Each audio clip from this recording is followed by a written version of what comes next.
اگر پمپاژ کردن و رساندن خون به تمام اعضای بدنتان به عهده خودتان بود و مجبور بودید با دست یا فرمان ارادی مغز ثانیه یک بار قلب خود را فشار دهید، زندگیتان چطور میشد؟ آیا اصلاً فرصت می کردید یک لحظه بخوابید؟ بیایید امروز به این کارخانه تمام اتوماتیک درون سینه‌مان نگاه کنیم تا بیدار شویم.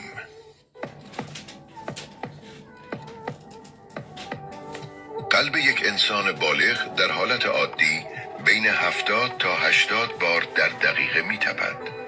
آیا تا به حال فکر کرده اید اگر این نظم میلیمتری کمی به هم بخورد چه می شود؟ علم پزشکی می گوید اگر این تپش دائم بالای 100 برود یا به زیر 50 افت کند، بدن دچار شوک، سرگیجه و ایست قلبی می شود و در کوتاه‌ترین زمان از پا در می آید.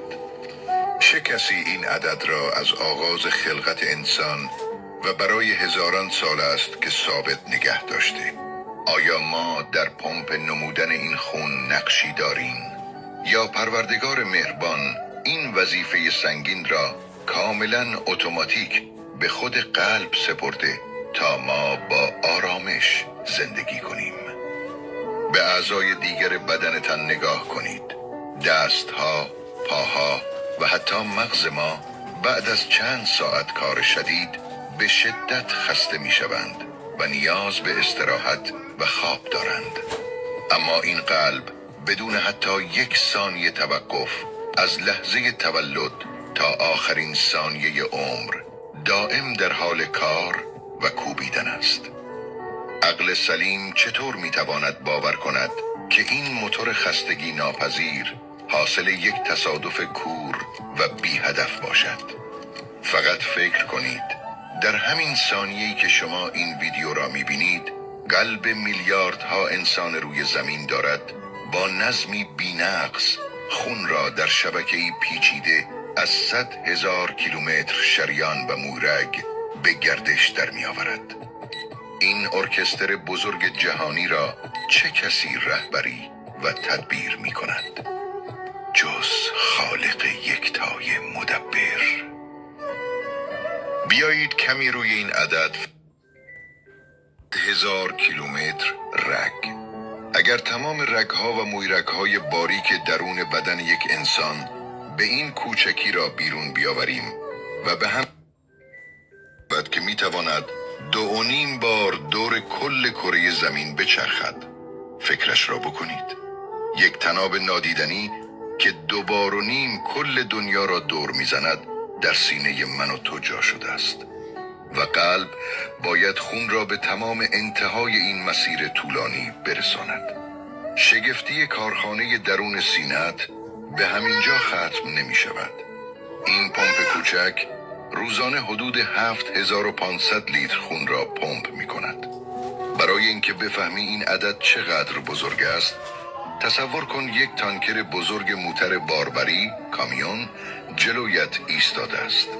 خون پمپ شده توسط قلب تو در فقط یک روز می تواند این تانکر غول پیکر را کاملا لبریز و پر کند. خدای بزرگ چه موتور قدرتمند و بی‌نظیری را بدون سر و صدا در بدنت روشن نگه داشته است. اما شگفتی اصلی در سیستم عصبی قلب است. قلب برای تپیدن منتظر فرمان مستقیم از مغز نمی ماند. خداوند پاک به قلب یک مغز کوچک اختصاصی داده است. شبکه‌ای از 40,000 سلول عصبی که باعث می شود قلب خودش سیگنال الکتریکی تولید کند و مستقل تصمیم بگیرد.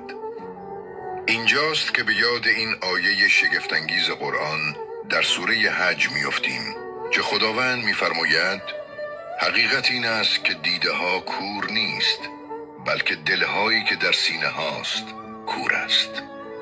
امروز علم فاش کرده که قلب فقط یک پمپ ساده نیست، بلکه مرکز احساسات، ادراک و فهم انسان است. وقتی انسان حقیقت را نبیند، در واقع این چشم بیدار قلبش است که کور شده است. دوستان من، هدف از آمدن ما به این دنیا دویدن به دنبال روزمرگی ها نیست. هدف شناختن همان ذات بزرگی است که در هر ثانیه قلب ما را به عشق خودش میتپاند. تمام این سیستم های پیچیده حاصل یک علم بی انتهای الهی است.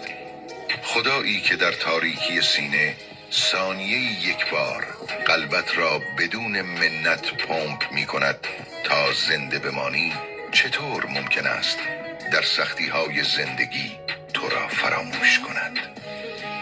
دفعه بعد که دست روی سینه‌ات گذاشتی و صدای تپش قلبت را شنیدی، لحظه‌ای مکث کن و به این نشانه بزرگ فکر کن. اگر این حقایق علمی و قرآنی قلبت را بیدار کرد، آن را برای دیگران هم بفرست تا پرده غفلت کنار برود. در کامنت بنویس یا الله و یا سبحان الله الخالق.